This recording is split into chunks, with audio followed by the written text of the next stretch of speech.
बिट्टू साहब आराम करने गए जी। अच्छा खाना खाने गए हैं। फिर कितना टाइम लगेगा? डॉक्टर साहब आप इतने सारे नोटबुक जो प्रिंट करा के ले जाते हो आप उनका करते क्या हो? इस तरह भी मेरा एक जिंदगी का एक ਮਾਟੋ है जिंदगी का भी इस देश ਦੇ ਵਿੱਚ अंधविश्वास पाखंड बहुत ज़्यादा है और ये अंधविश्वास पाखंडवाद कोई छोटी मोटी ताकत नाल दूर नहीं हो सकता। लोगों को तैयार करना पड़ेगा।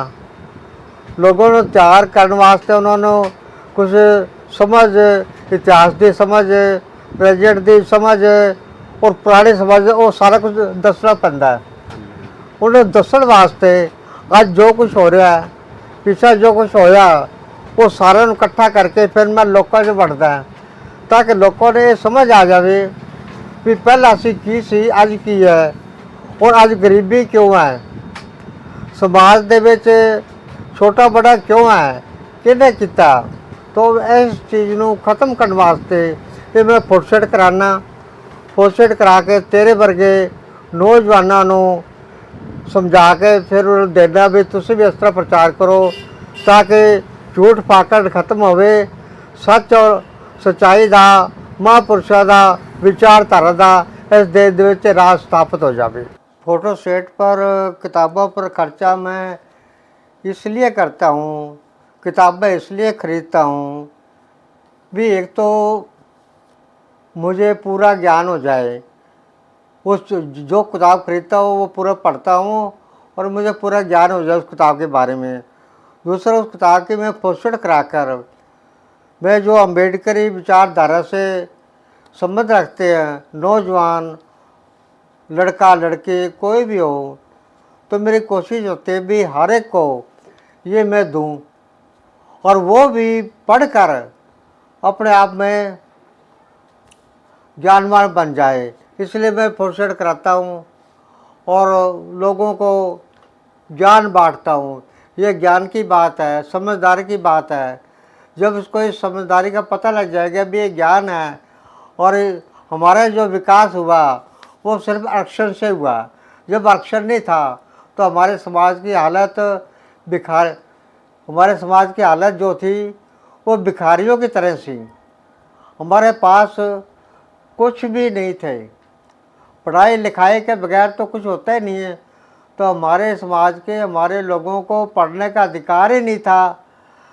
हमारे जो समाज के दुश्मन हैं उन्होंने हमारे सभी तरह के अधिकार ख़त्म कर रखे थे। तो अब मैं इस बात को समझ गया वे अभी हमारे समाज के जो नौजवान हैं अभी तक उनके पास जो ज्ञान पहुंचना चाहिए महापुरुषों का वो ज्ञान उन तक नहीं पहुंच रहा। इसलिए मैं कोशिश मेरी है जब तक मैं ज़िंदा हूँ जितने भी महापुरुषों की किताबें हैं उन सभी को फुटसेट करा कर मैं उनको फ्री में बांटता हूँ ताकि उनको ये एहसास होए ये फ्री में बांटता है, पैसे के लालच में नहीं बांटता। तो ये भी एक बहुत ज़रूरी है ताकि लोगों को ज्ञान हो भी पैसे के लालच में नहीं, लोगों को ज्ञान देने के लालच में ये किताबें बांटता है ताकि लोग सूझवान समझदार अक्लवान इतिहास से जानकारी हो। इसलिए ये मैं नौजवानों को किताबें बांटता हूँ। मेरा जीवन जो है वो एक बहुत बड़े जो आज इस हालत में बैठा हुआ है इस हालत में और इस सर्कमस्टांसिस में बचपन में मेरे ये हालत और सर्कमस्टांसिस नहीं थे। मेरे ताए ने मुझे गोद लिया हुआ था, चिरागाड़ टाले रहते थे। जब मैं कुछ बड़ा हुआ तो उन्होंने बकरियां और भैंसें चराने के लिए लगा दिया। फिर मैंने भैंसें बकरियां वहाँ चराई और बड़ा हो गया और मैं जब वहाँ भैंसें बकरियां चरा रहा था वाहेगुरु की कृपा हुई उनके घर एक लड़का हो गया। 1.5-2 साल के बाद दूसरा लड़का हो गया। अब मेरी वहाँ रहने की कोई मतलब कि सामाजिक तौर पर कोई जगह नहीं थी अब वहाँ, क्योंकि उनके अपने 2 लड़के पैदा हो गए थे। उसके बाद मेरे भाई ने, मेरे बड़े भाइयों ने,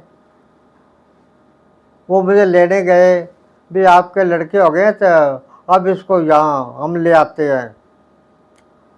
तो ताया जी ने इनकार कर दिया कि मैं नहीं दूंगा, यहीं चाहेगा, बकरियां चराएगा, भैंसे चराएगा। तो लड़ झगड़ कर रात के 11-12 बजे चिरागढ़ ढाणी से अबोर ले आए। मैं अबोर आ गया। अबोर आने के बाद उन्होंने सोचा भी शारीरिक तौर पे इतना मजबूत नहीं है, दाढ़ी वगैरह नहीं कर सकेगा, चलो स्कूल में दाखिल कर देते हैं। स्कूल में दाखिल होने के लिए गए प्राइमरी स्कूल में अबोर में, 4 नंबर दरवाजे के सामने अबोर प्राइमरी स्कूल। तो वहाँ पर सतपाल भूसरी नाम का मास्टर था जो पहली क्लास को पढ़ाते थे। उन्होंने एकदम इनकार कर दिया, ये उम्र इनकी ज़्यादा, हम इसको दाखिल नहीं करेंगे। पिताजी घर ले आए, बड़ी समस्या होगी, मजदूरी कर नहीं सकता था, शरीर कमज़ोर था। कुछ दिनों के बाद एक एमसी था, उसका नाम था ठन्नूराम दीवाना। पिताजी ने उससे बात की, वो कहना भी हम चलते हैं, वो दाखिल क्यों नहीं करते। वो गए और उन्होंने काफ़ी जने बात करके दाखिल करवा दिया। उन्होंने ये कहा भी लिख के दे दो, हम इसको दाखिल नहीं करेंगे। तो उनके लिए लिख के देना बहुत मुश्किल था उस वक़्त। हेतराम हेडमास्टर था, हेडमास्टर 4th तक क्लास होती थी। तो उन्होंने कहा कोई बात नहीं, अगर ये बड़ा है तो दिमाग भी बड़ा होगा, इसको दाखिल कर लो। मैं दाखिल हो गया, पहली दूसरी 1 साल में की, तीसरी चौथी 1 साल में कर ले, और उससे अगले साल में 5वीं में हो गया। जब 5वीं में हो गया तो मैंने क्या भी पढ़ाई जो है वो बहुत ज़रूरी है। तो मेरे अपने आप में इच्छा पैदा हुई कि मैंने पढ़ना है। तो मैं पढ़ने के लिए मेहनत करने लगा, और हुआ ऐसे, काफ़ी होशियार हो गया। चौथी में उस वक़्त वजीफ़े का एग्ज़ाम होता था, वजीफ़े का। तो उन्होंने कहा भी ये होशियार है, वजीफ़े का एग्ज़ाम दुआओ। वजीफ़े का एग्ज़ाम दुआया, उस वजीफ़े का एग्ज़ाम में पास हो गया, और 5वीं से लेकर 8वीं तक मुझे 4 साल वजीफ़ा मिलता रहा, 2 रुपये महीने के हिसाब से। तो मैं 8वीं पास कर गया, 9वीं में फिर 10वीं पास, 10वीं में हो गया, 10वीं पास कर लिया। 10वीं पास करने के बाद फिर मैंने पढ़ते पढ़ते ये देखा अखबार में भी मेडिकल पटियाला में कोर्स है रेडियोग्राफरों का। उससे पहले मैं नीलोखेड़ी ओवरसेयर का कोर्स करने के लिए चला गया था। वह ओवरसेयर का कोर्स कर रहा था, फर्स्ट ईयर में था, उसके बाद सेकंड ईयर में हो गया। जब मैं सेकंड ईयर में हुआ तो उसका ऐसा हुआ भी अचानक मैंने अखबार देखे तो मेडिकल कॉलेज में पटियाला में रेडियोग्राफरों का कोर्स है, और 75 रुपये महीना स्टाइपेंड मिलेगा। उस वक़्त जो क्लास 4 एम्प्लॉय थे पंजाब के, तो उनको 75 रुपये तनख्वाह नहीं थी। तो मैं बड़ा खुश हुआ, मैं घर आ गया, भाइयों से बात की, पिताजी से बात की, पिताजी कहने लगे अपने भाइयों से बात करो भाई क्या करना है। भाइयों ने एकदम कह दिया भी 75 रुपये महीने का स्टाइपेंड मिलेंगे, वहाँ छोड़ कर आ जाओ, वहाँ तो 70 रुपये 75 रुपये महीना खर्च होता है और यहाँ मिलेंगे। तो वहाँ छोड़कर ओवरसीयर का कोर्स में आ गया और पटियाला एडमिशन ले ली। तो मैंने रेडियोग्राफर का कोर्स कर लिया। रेडियोग्राफर कोर्स करते ही ख़त्म हुआ, ख़त्म होने के 1 महीने के अंदर ही एक समय लग गया। तो उस वक्त मेरे पिताजी रेलवे में सर्विस कर रहे थे।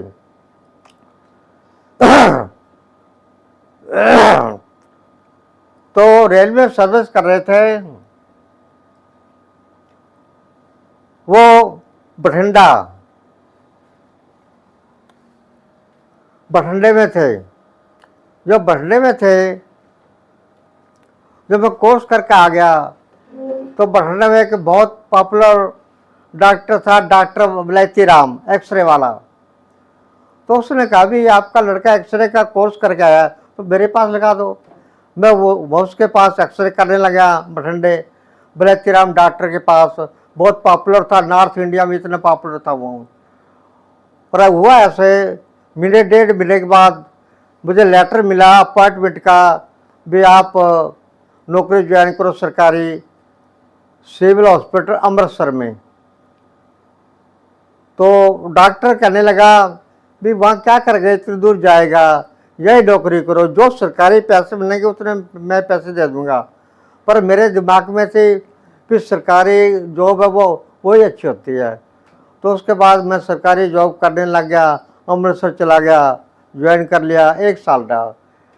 1 साल के बाद फिर मेरी ट्रांसफ़र हो गई सिविल हॉस्पिटल होशियारपुर में, तहसील है दसुआ, वहाँ पर मैं चला गया।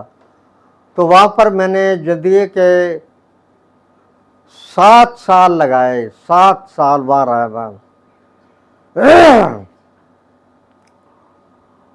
और वहाँ रहते हुए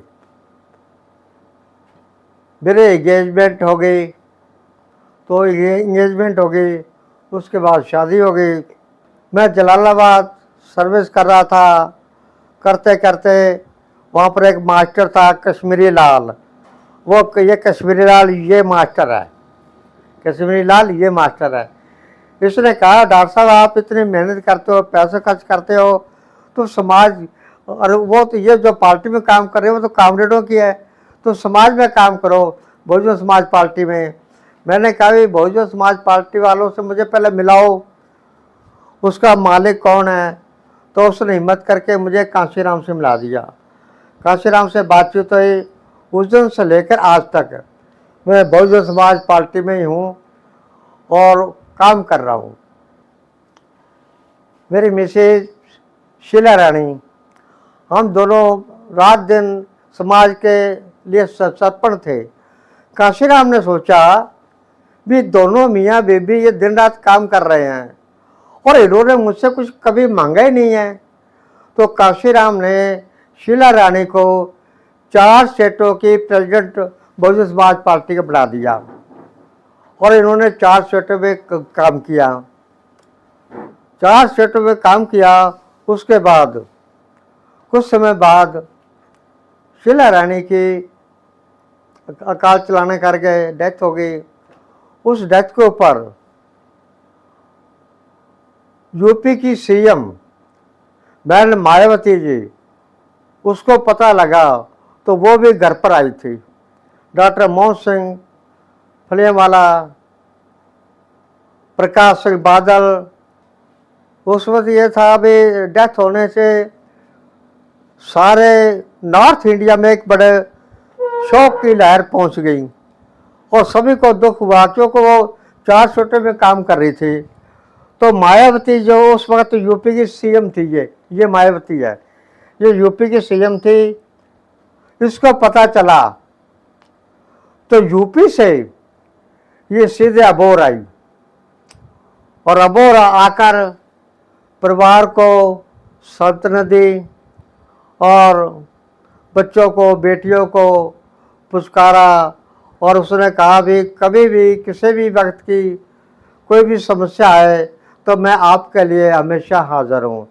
तो सभी नेता आए थे, प्रकाश सिंह बादल भी आए थे, टोडा साहब भी आए थे, सीपीएम का मल्होत्रा भी आए थे, ये सभी लोग आए थे। ये मायावती जी है और हमारा ये ऊपर है सब, यह सारा परिवार है हमारे दोनों भाइयों का। मुझसे छोटा भाई मुंशी राम है, उसके भी इसके साथ में फोटो है, उसका बेटा। ये मुंशी राम की फोटो है, ये मोहन सिंह है, ये करीमपुरी है। ये मेरे पिताजी उस पर जिंदा थे, ये मेरे पिताजी है।